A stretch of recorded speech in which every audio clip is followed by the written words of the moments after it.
and the rent is going to continue to be too damn high. You're cutting 51% of the budget. Housing is an expensive endeavor. It's no longer a cheap endeavor anywhere in America, anywhere in the world. It's a deep pocket issue, and people are sleeping on the street, and you're doing these cuts so that you can give money to people that sleep in mansions, that sleep in Fifth Avenue multi-million-dollar condos. Hey folks, welcome back to the channel. If you love America, believe in hard work, and know that freedom isn't free, you're in the right place. Today, we're diving into a fiery exchange from Congress. This time, it's Representative Espaillat from New York grilling the HUD Secretary over proposed budget cuts to housing programs.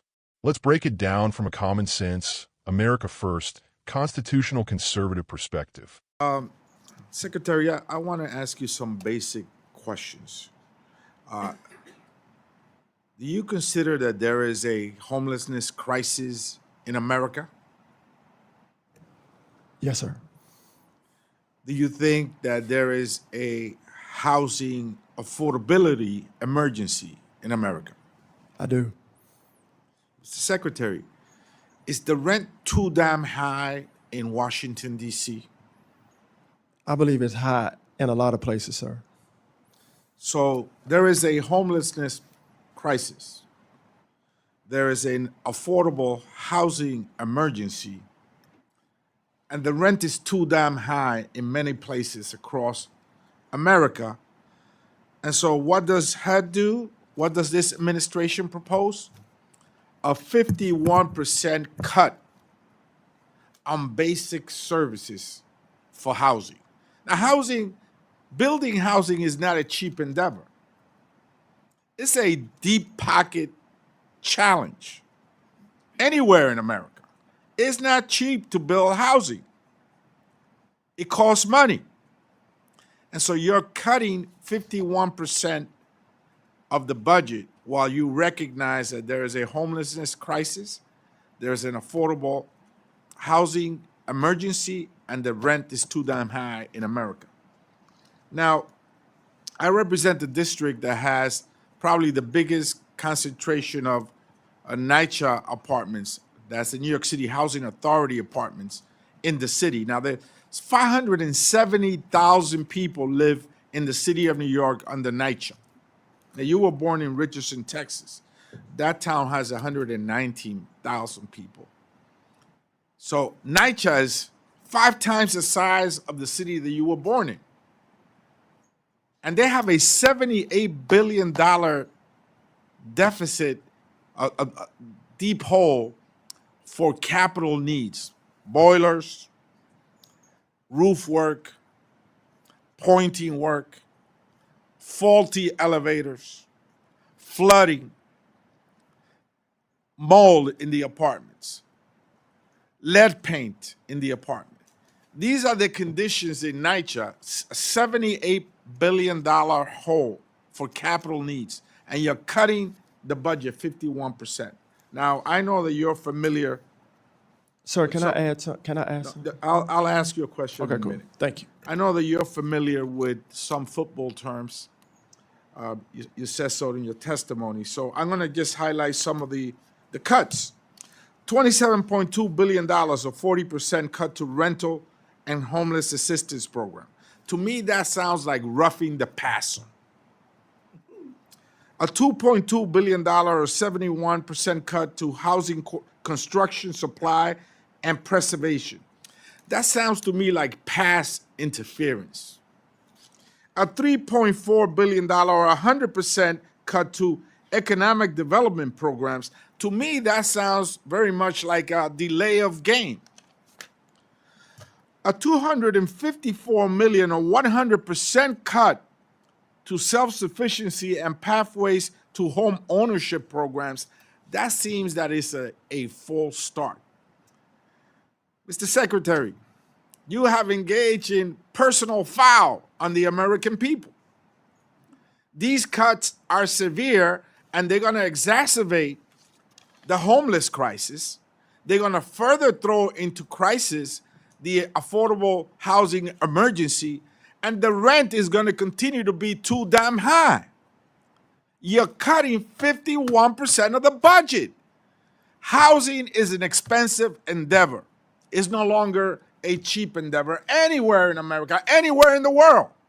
It's a deep pocket issue, and people are sleeping on the street, and you're doing these cuts so that you can give money to people that sleep in mansions, that sleep in Fifth Avenue multi-million-dollar condos, that have lakeside houses and beachfront properties. That's what you're doing. You're not doing God's work. That's not God's work. 51% cut. That's devastating. That's a personal foul, Mr. Chairman, Madam Chair. And I yield back.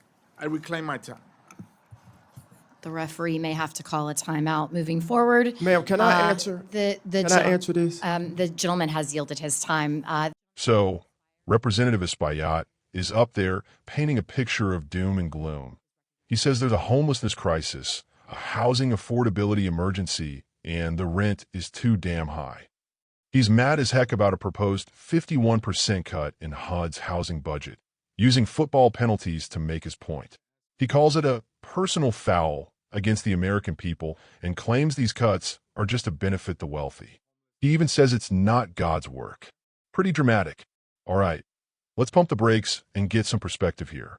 First off, no one's denying that affordable housing is a real issue in many American cities. Homelessness is a tragedy. It's shameful to see any American, veteran, working family, or child without a roof over their head. We all want to see people housed, safe, and given a shot at the American dream. But let's ask the real question. After decades of pouring billions into these programs, why do the problems keep getting worse? Espaillat brings up NYCHA, the New York City Housing Authority. He says it's got a $78 billion deficit for repairs. Broken boilers, leaky roofs, mold, lead paint. Folks, that's not a win for big government. That's a warning sign. How does a government agency that houses 570,000 people, 5 times bigger than the Secretary's hometown, get into a $78 billion hole? Where did all the money go? Year after year, bureaucrats promise fixes, politicians demand more cash, and the buildings just get worse.